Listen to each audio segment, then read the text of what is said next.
I'd like to call this meeting to order. The first order of business is accepting the minutes.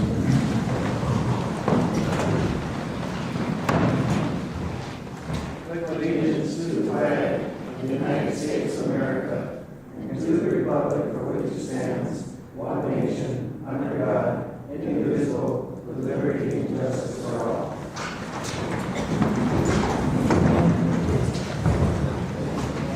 All right, the purpose of this meeting is an informational meeting to present facts regarding the Pier project. We're going to have some ground rules tonight. Robert rules of order will be followed. Questions will be taken at the end of the presentation. Audience must stand at the podium and speak into the microphone. Audience members will have 2 minutes for each of the questions. Repeat questions are not in order.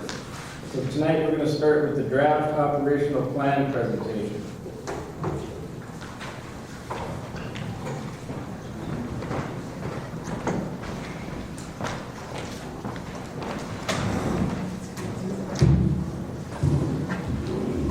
For those of you who don't know me, I'm Tom Doherty.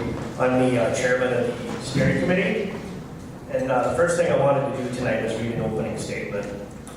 On behalf of the steering committee, I'd like to thank the city council and the people that are here tonight for the opportunity to present this information.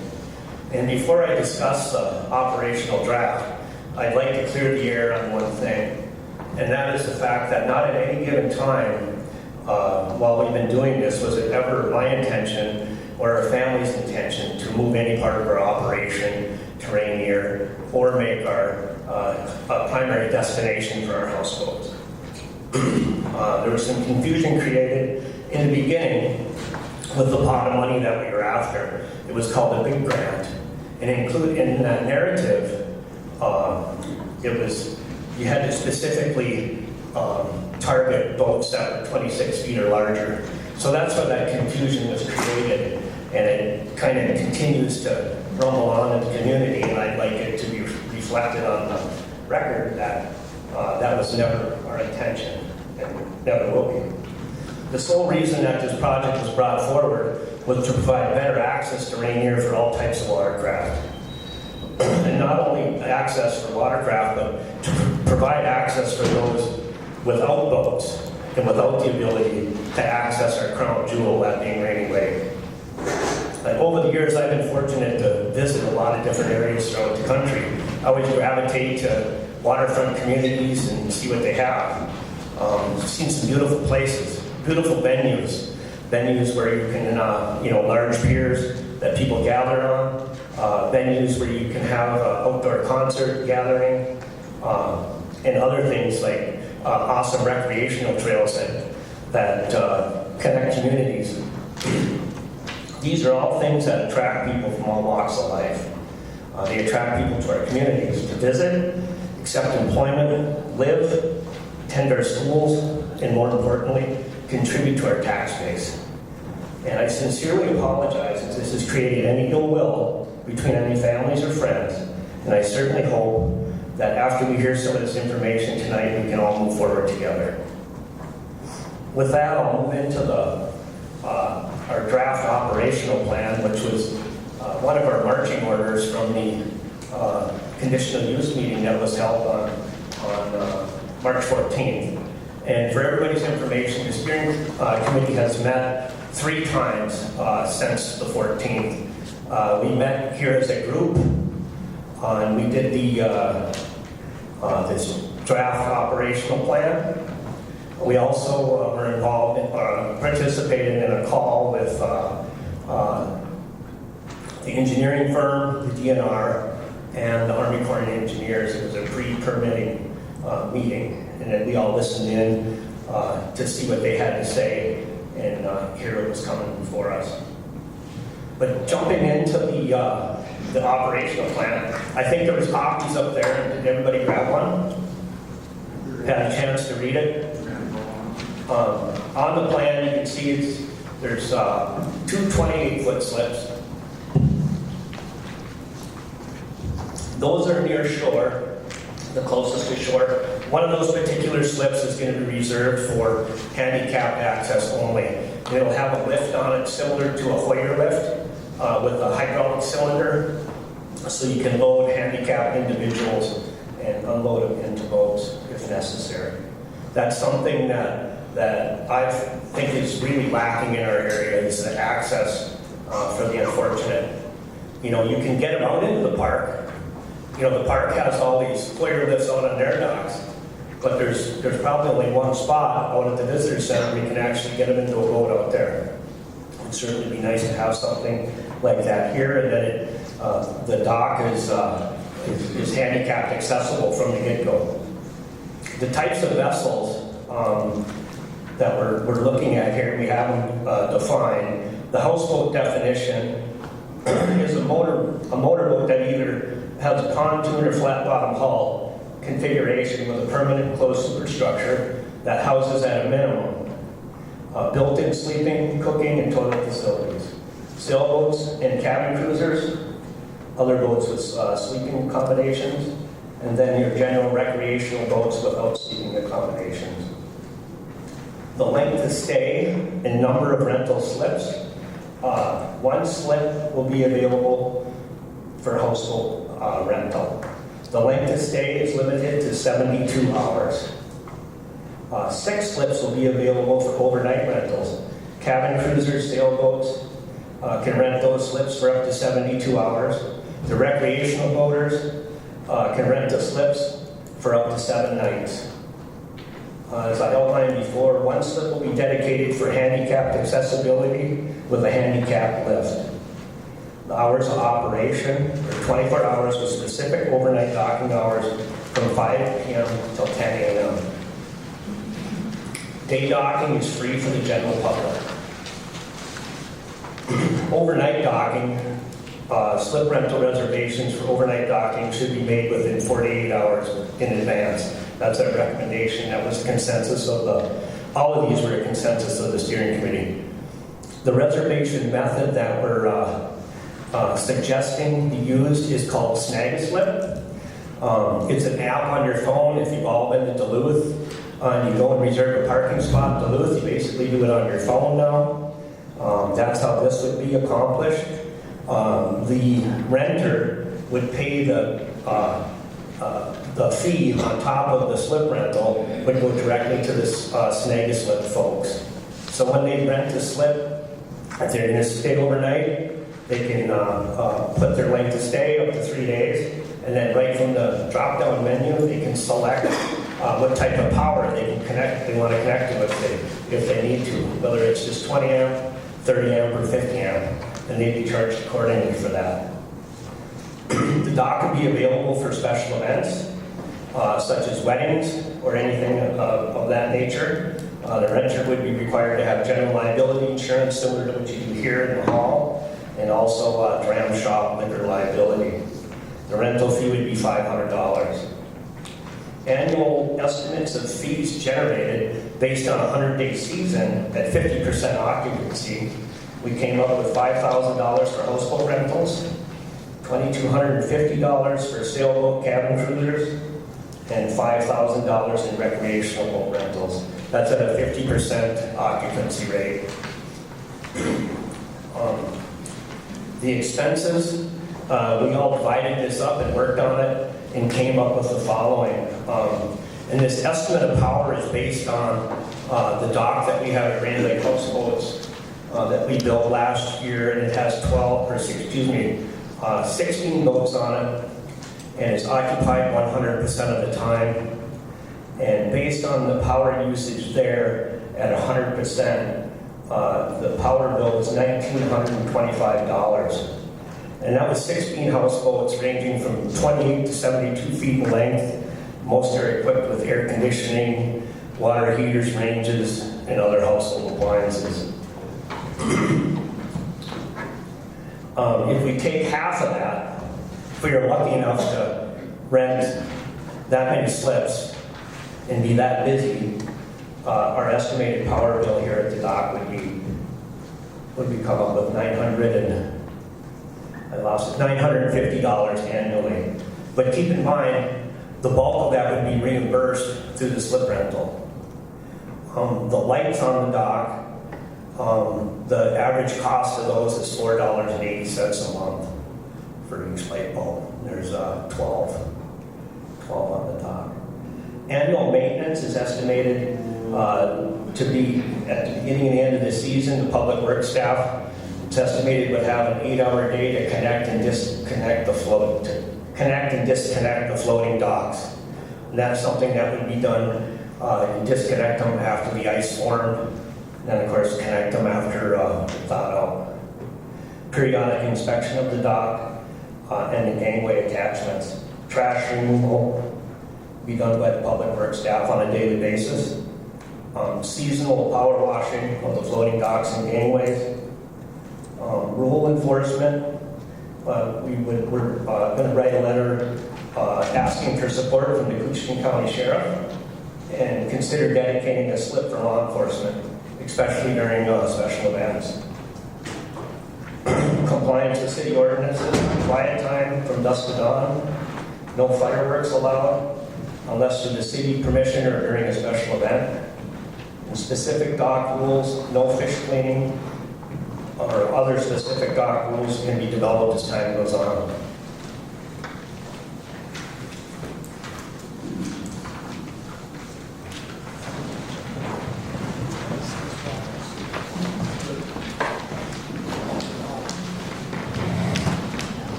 Now we're at the sanitary sewer pump out station. Hi, my name is Jen Lehmeyer. I am your city councilor here in Ranier, and I'm also on the steering committee. I've done my best to provide information to anyone who's interested, and one of the things that I think from the public input, both at the zoning committee and at council meetings, and from those of us even on the steering committee, had concerns about the plan to have a sewage pump out station on the dock. And regardless of whether you can prove it's going to be perfectly safe and you're not going to have spillage, there was still just a general feeling of not wanting that at this point. And so the steering committee came to an agreement and basically a concession that they would still continue to install the infrastructure, but they're not going to put a pump out station on the dock at this time.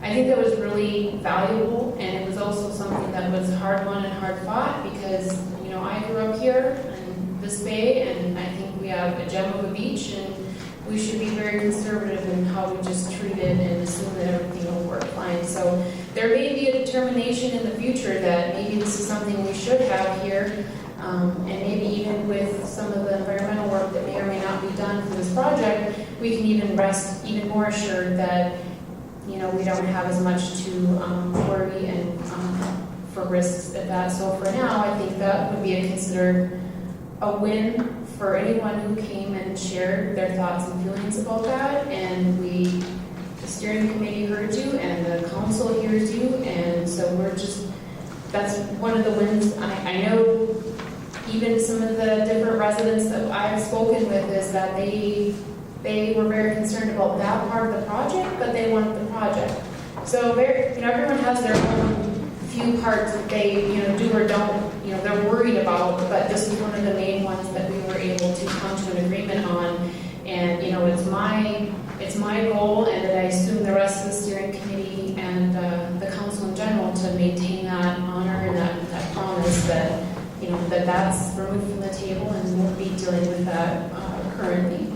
And the other thing too that was nice is the general numbers for the dock slips, the overnights, all the stuff. Like, we were very concerned about just having a very busy overnight village dock, and what we decided as a group for now is that we have more day use slips available for free to the public than we do for night slips. I think we have 7 overnight slips compared to the original. I think there was like 16 proposed, 18 proposed overnight. So for now, we're going to be aiming to, as this project progresses, to form a dock policy committee that from year to year is able to adjust with the ebb and flow and the changes that this project, may or may not bring. So I just wanted to provide that to you guys to hear that, because not everybody here is in agreement in the steering committee or even on the council, and I think that that's a good thing. And so we've arrived at,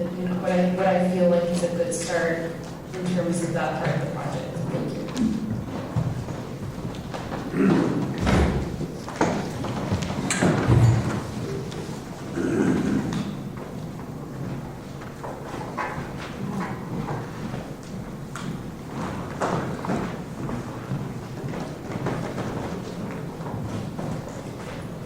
Okay, hello everybody, Charlie Leduc, Ranier resident. I've lived here since 2016, I think. My family's been here since Ranier's been a city, 1909, I believe. Grew up on the lake, I love this lake. It's, aside from family and friends, probably one of the most important things in my life. I think a lot of people could probably agree with me on that. Most of everybody's memories probably involve this lake, so it's a pretty delicate topic when you're talking about building something this large into the lake. So I'm going to be talking about the permitting process and I guess the permitting pre-application meeting we had for the permits. And there's 3 permits that are required to do this project. One's through the Army Corps of Engineers, one's through the DNR, and one's through the state getting a conditional use permit.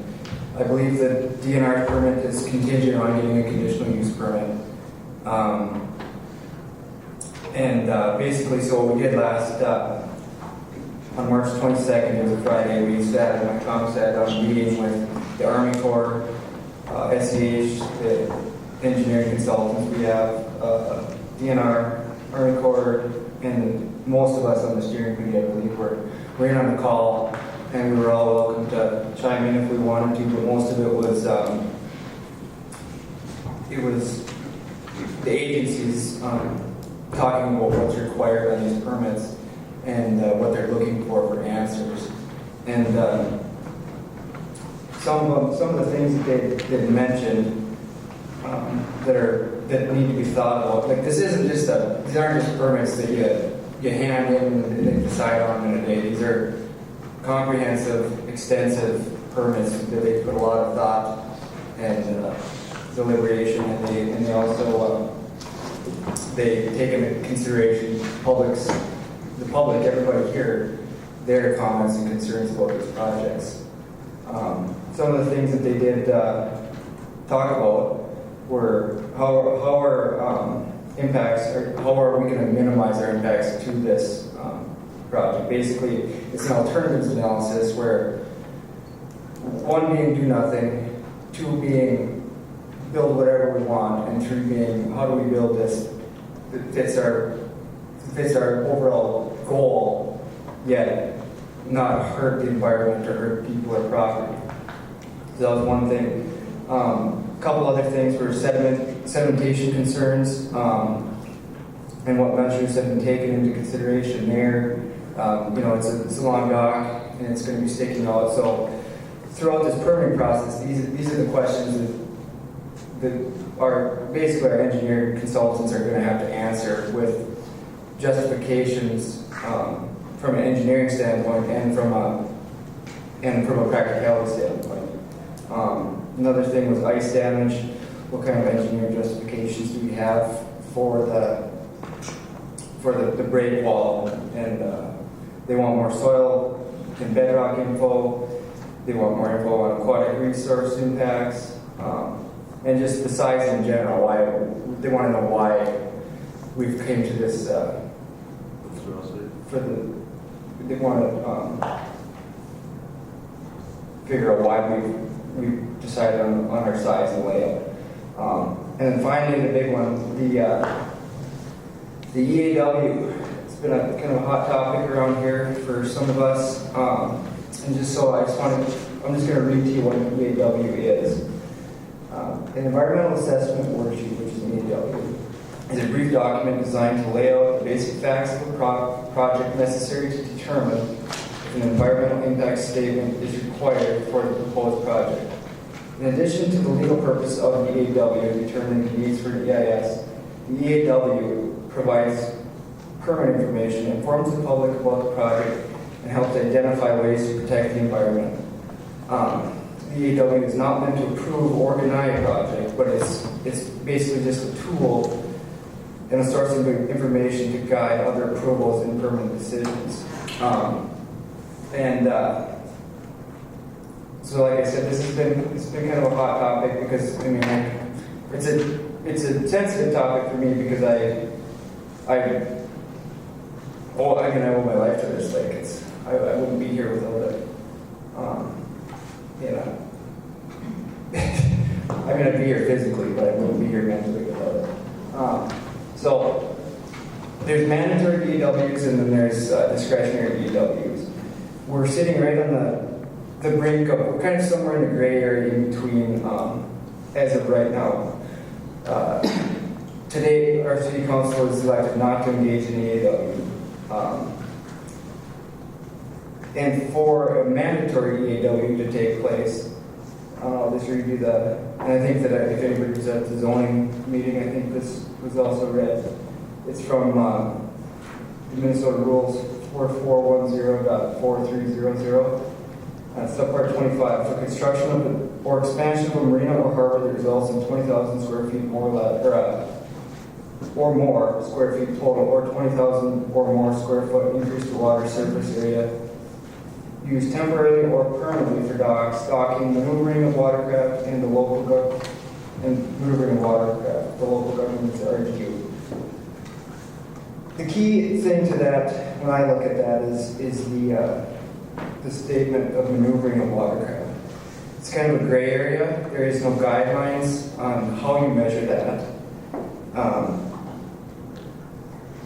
And there's just been some differing opinions on how we should measure it, and so basically, when we go to apply for the permit, it's up to the agencies whether we are going to actually need it or not. I think that we discussed last night at our council or our steering committee meeting that there's a good chance that we might have to go through the EAW process. It's not going to be known until we actually get an application to the DNR to see the figures, and then they determine whether we need this thing or not. That being said, we are looking for, if it's determined that we do need it, we're looking for funding, we're seeking funding or reallocation of some of our grant funding to do this process. Okay, so that's the EAW talk.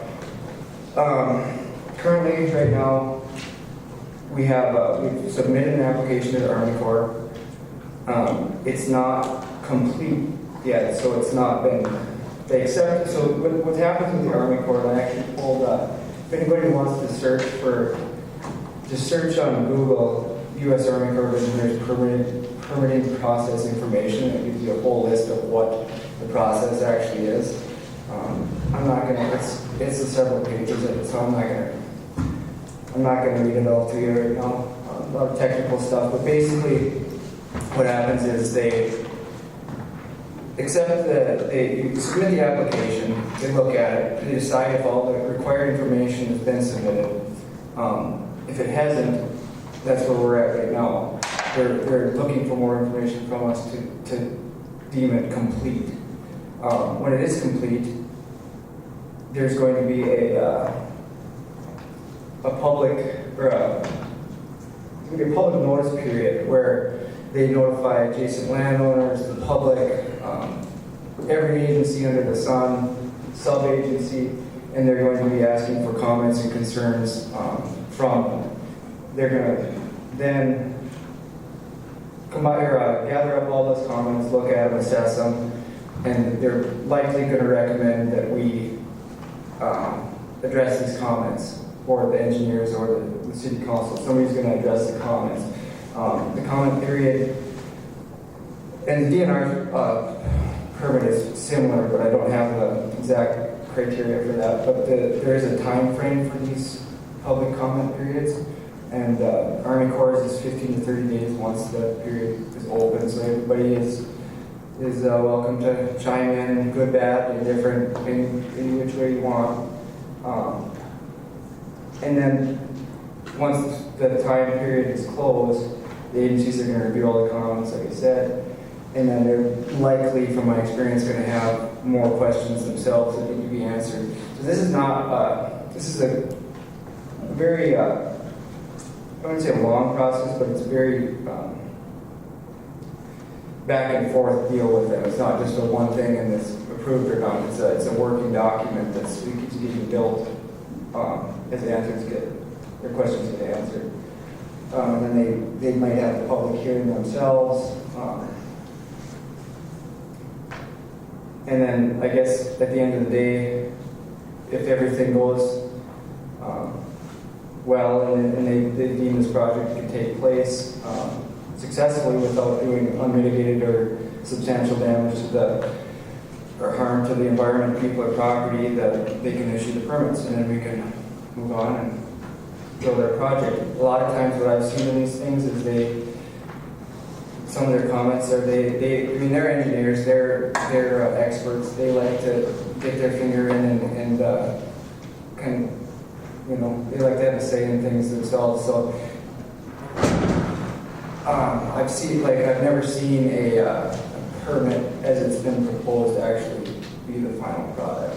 So this is a kind of a moving document, and there's going to be adjustments as we go. And like I guess in our meeting with the agencies and the steering committee, I don't know if it was the Army Corps or the DNR, they kind of said it pretty well. They said they're going to put us through the full gambit of the permit review. So that means everything. When I walked away from that meeting, it was a lot of information. It made me feel good that there's going to be experts looking at this, and they're going to be making sure that nothing is done out of order. And I guess the key takeaways, if you will, are that we are, as a steering committee, I think, open to this. We're trying to do our best to, put out a product that not everybody's going to like it, but we're trying to do our best to put something out there that's going to help people and the most amount of people. And we can't read people's minds. So I mean, if you have comments, or if you think things if you have a better idea or anything like that, we're more than open to hearing them and weighing them and implementing them if we want. I mean, it's a community doc. It's all of our docs. So I think that having community input is a pretty big aspect of it. That's all I got.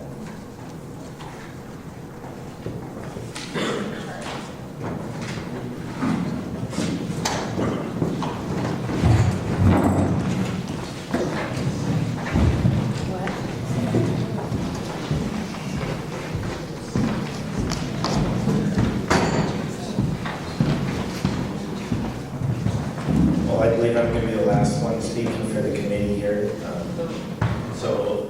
Kalen Wagner, grew up in the town, just down the road. My dad's the mayor, and a member of the steering committee as well.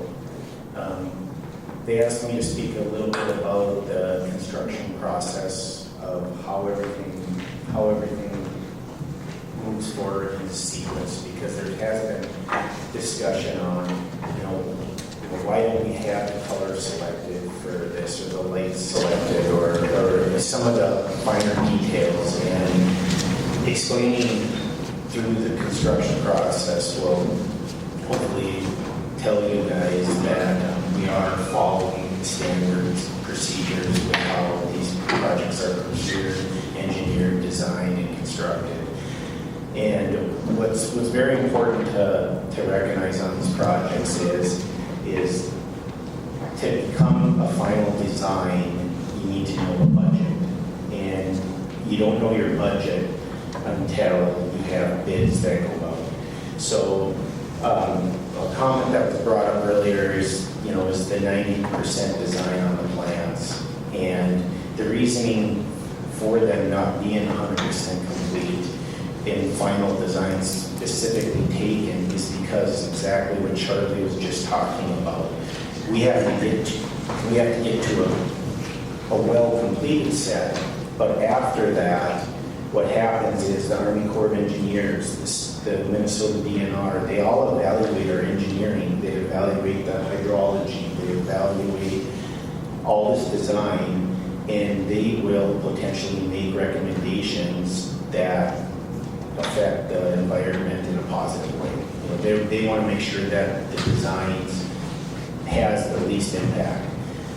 With that being said, you know, the city council here, they need to know what their budget is for this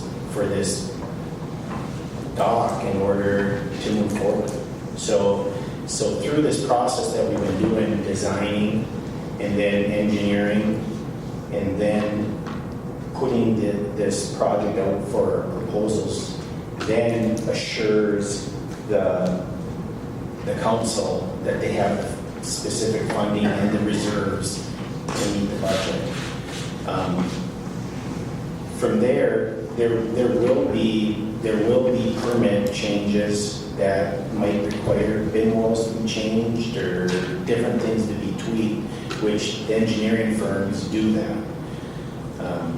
So ultimately, you know, I don't have much more to add to that, but just saying that it is a work in progress, but the steps are being followed in the proper manner to get the results that, you know, the council's looking for. Thanks. Okay, this will bring us up to the questions from the audience. Keep in mind that audience members must stand up at the podium and speak into the microphone, and the audience member will have 2 minutes for a question. Repeat questions aren't in order, so we'll move forward. If anybody wants to ask a question to the steering committee, you can step right up on the podium.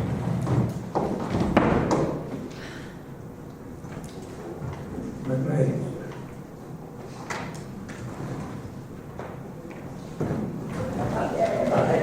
Also, like law, and as has been stated, they support the deal. And Charles, can you speak into the mic? oh, is this better? Yeah. Oh, there we go. Cool. Anyway, the question about the environmental effects of this, I'm reassured by what's been said tonight that there's going to be some work in that regard. From a concept standpoint, and obviously I'm not an engineer, but I've watched the water do some pretty funny things over the years.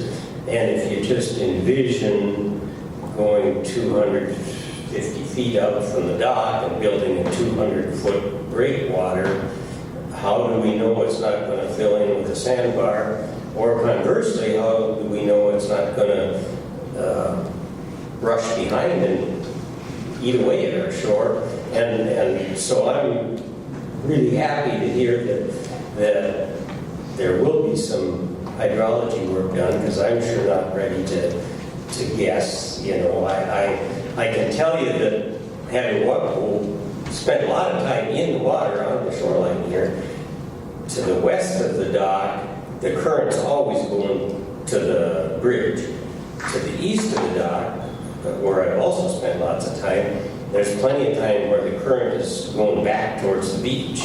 And so if you put a 200-foot solid structure out there, it just seems to me that it sure could make some unanticipated changes. And so I want to say I'm reassured that it looks like that's going to be looked at.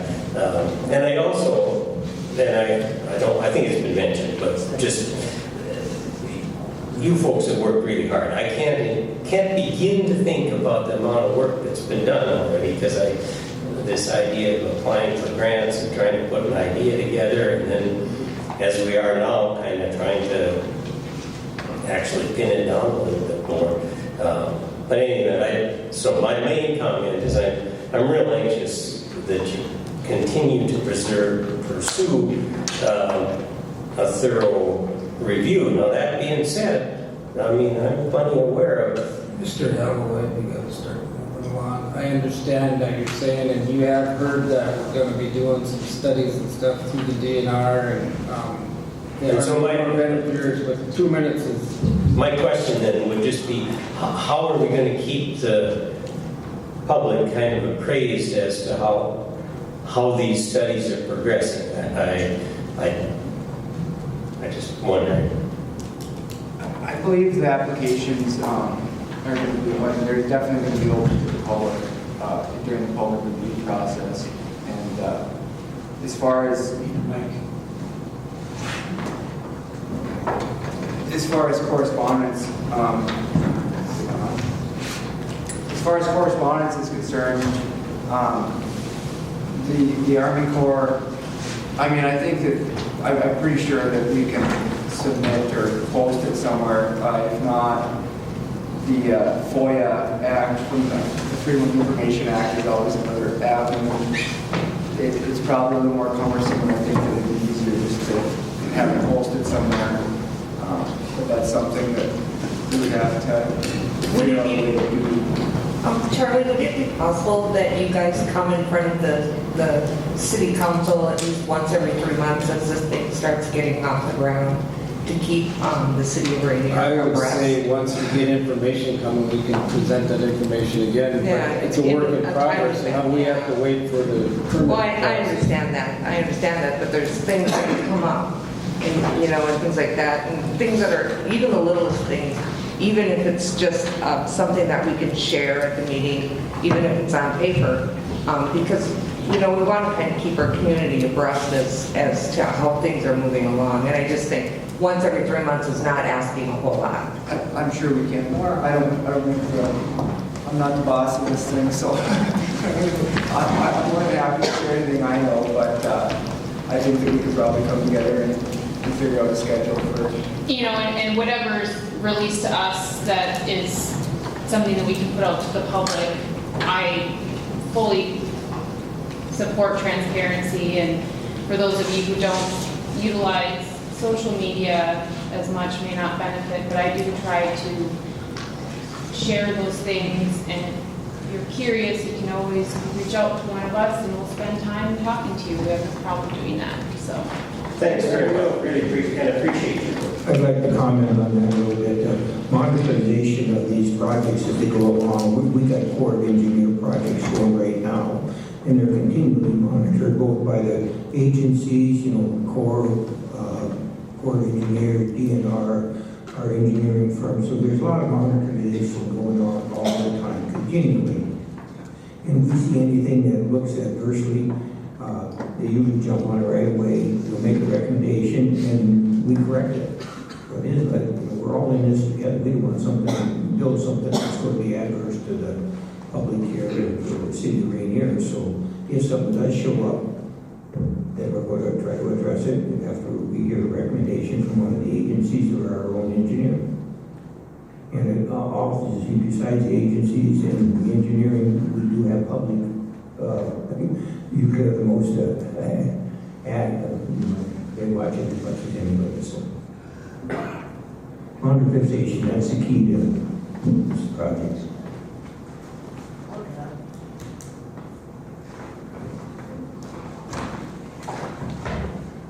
Well, as you may know, I have been quite outspoken in my opposition to some of this throughout the 5, 6, 7 years that it's been going on. And I've been accused of lying and having a secret agenda and a variety of other things, none of which I might add have I done. However, I really think I am very pleased with the changes made by the newer steering committee, that there will be no sewer. I feel very good about.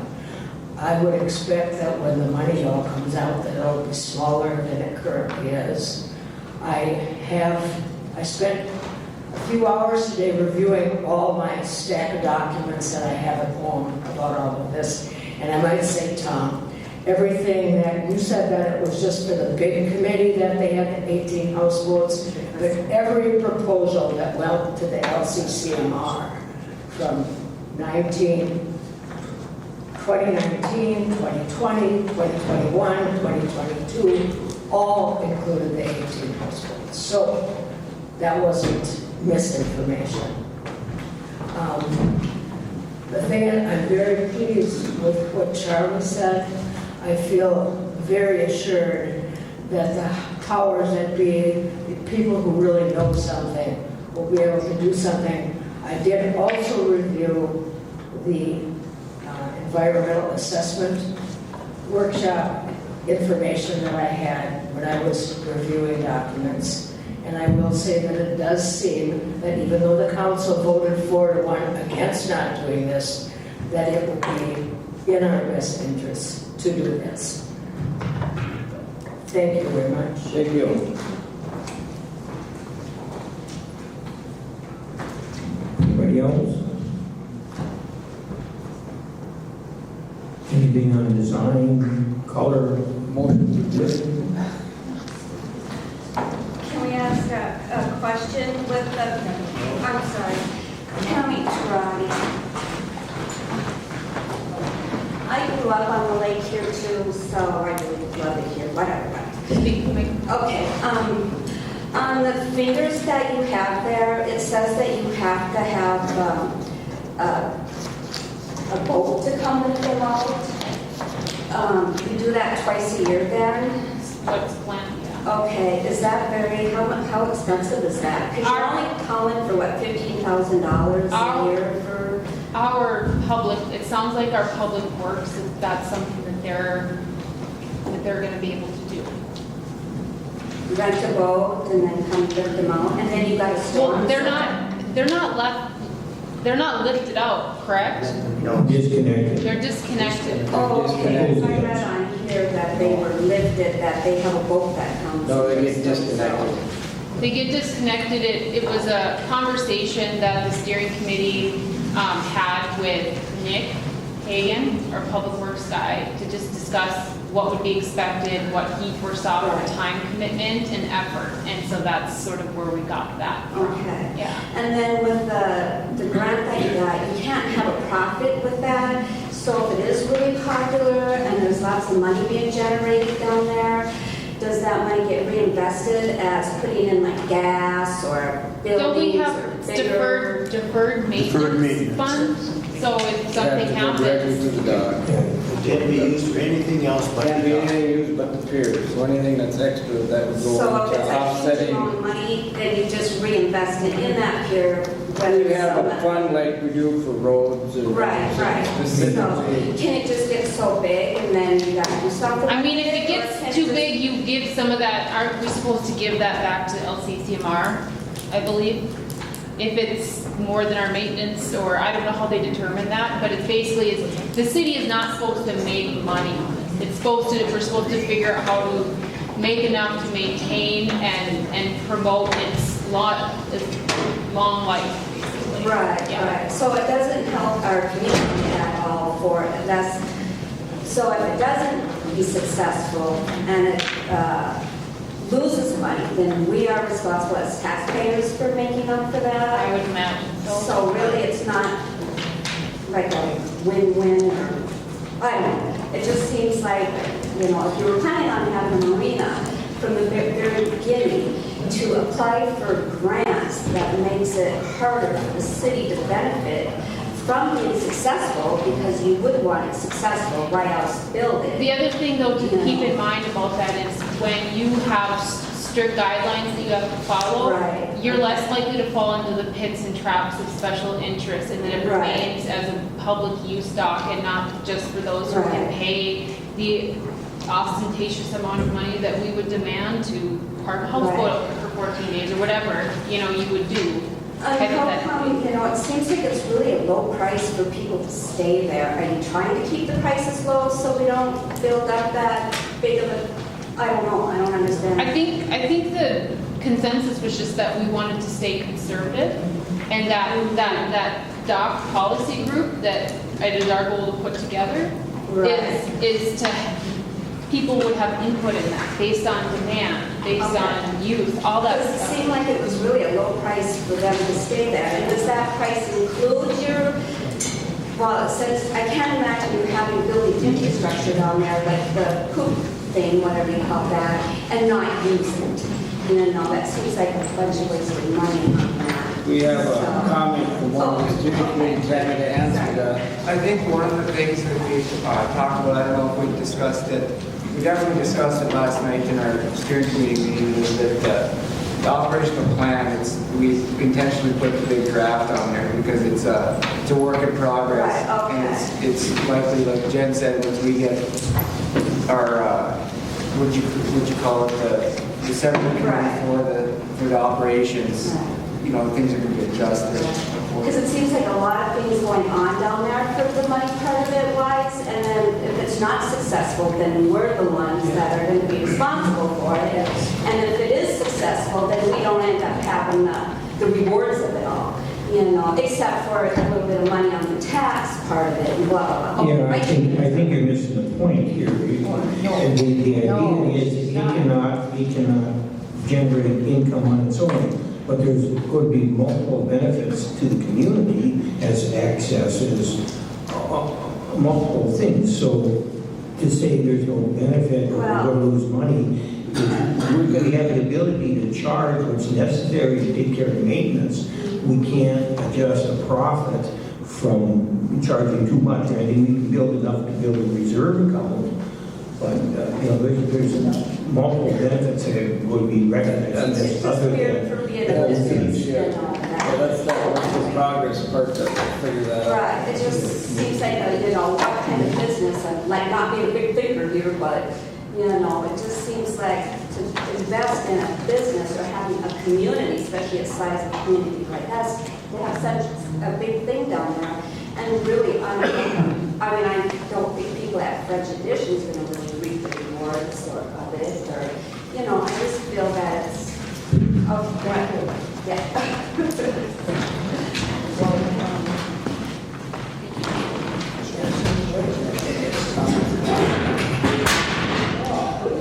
Any more comments?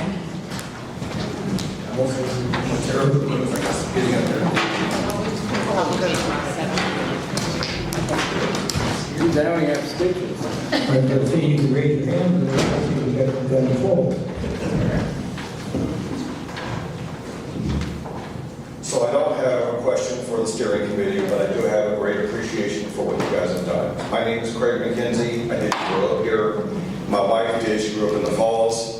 And I do have a lot down the street, and who knows, one of these days I might become a resident. But I do have great attachment to Ranier, and I don't take things in the water mildly. I've taken a leading role in opposing the CN with their bridge expansion. And I've been pretty constructive in trying to engage them about the existing issues, the past issues, and potential future issues now that will exacerbate the flooding matters and so forth. So that's a separate matter from this, but I'm just giving you some context that I think about these things, and it's just my opinion, but I try to do something constructively. As far as my academic training, I am a hydraulic engineer. I'm a petroleum engineer, but earlier in my career, I spent decades thinking about fluids flow, and so I know a thing or two about water flow in particular. And I haven't done a model of this system right here. Don't even think I could anymore. I don't think I'm too rusty. It's been too long. But I'm confident that the hydrology study that the steering committee referenced earlier should do the trick for coming to the right conclusion for the impact of this dock. From my perspective, just looking at it, you can go to Google Earth, you can go put in a polygon and see what a 200-foot dock looks like. You can see the T on the end, and you can get a sense of the scale of this dock and the water system itself. And I just want to say that it's my view that this is a very small project relative to the system we're talking about. I do encourage us to do the modeling. I think it's well being handled. I also know that you model this thing to death, and it'll do whatever it's going to do. You can't go model all the parameters here, and so you can get an estimate, and you can feel pretty good about it. I would just encourage us not to make this whole project a storm in a teacup from my perspective. It's a pretty simple project. There was a dock there before. The new dock is more robust. I think it's going to have pretty minimal impact, but I can't guarantee it. That's not my field. But it's my sense that there's been 5 or 6 or 7 years now of a lot of thought going into this. I'm more concerned at this point about burning dollars and missing a construction season. So that's the comfort I take. I have gone through the steering committee's minutes. I have gone through everything in the website under the tab, whatever it's called, waterfront or something. And I've sat in on a number of these meetings, and I have developed a comfort. I don't agree with everything that I've heard in terms of the design, but it's not to try and please me. I think you're pleasing the greater good with what the council's done, with what the steering committee's done, and all the input from the naysayers to the positive people. And I'd say you're coming up with a pretty mitigated solution here that I think is going to work. And that's one person's opinion, but I happen to, have been around the block on these things a little bit. So thank you for hearing. Thank you. Cheryl, do we have to wait until our city council meeting to go over this, or can you vote on It's it? not tonight. Not tonight. Just before. I also want to remind people that if you get home and you come up with a question or something that you want, feel free to write them down and give them to one of the committee members or to the city council, and so we can have those in our folds too the next time we meet as a steering committee.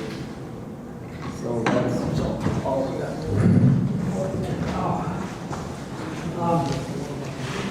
Yeah, I'm a resident here, taxpayer here, and we don't hear from any of the testifiers about the tax ramifications to property tax for the local people. Now, what are we going to get? We cannot be, the committee cannot really give us any assurances that this is going to be good for the city of Ranier.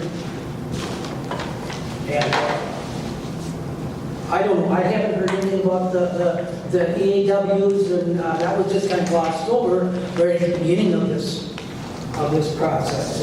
And I always suspected that there's a problem with that, because we have to get the DNR involved and the Corps of Engineers. And so my question was, how long is this process going to be going on for a while yet? I mean, the permitting? Yeah, It takes, what I read, it takes anywhere from 1 to 6 months from the date of permit submission. Okay, so That's what is that what? the committee is going to ask for a permit, to submit a request for a permit? It's BAW or a... No, we're not asking for the AW.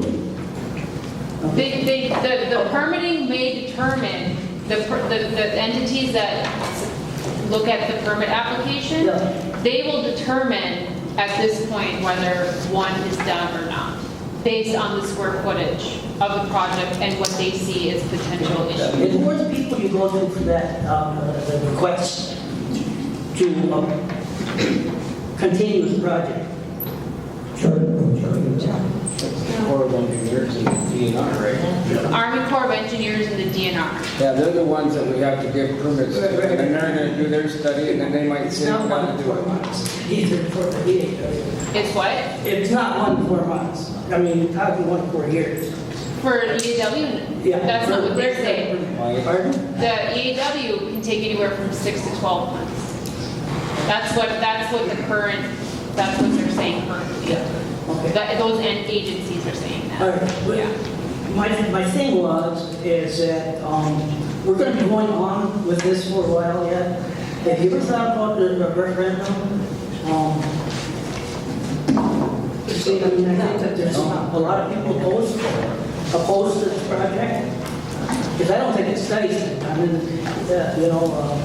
it's not a simple hydraulics down there. I mean, and there's been professional engineers looking at this water, the hydraulics of this river down here for a long time, a lot of good ones too.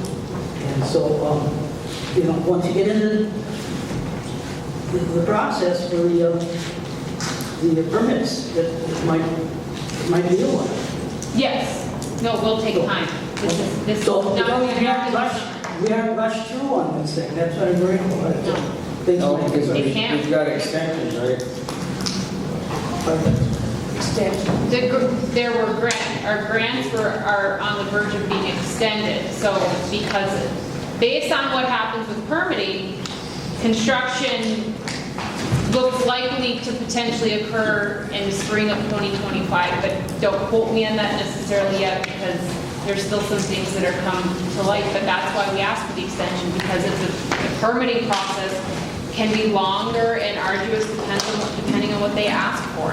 So, I mean, it's nothing that's gonna, you're not gonna drive in next week and see trucks down there working. It's just not how it's gonna go. Okay, now, SEH, you know, they're still engineers on the project? Have they had any experience with this kind of a system? What's your question, John? Has SEH had any experience with this kind of a project? Absolutely. Absolutely. Can you tell me where? No. I don't know. I've asked them. You don't know a lot of things, but Any other questions?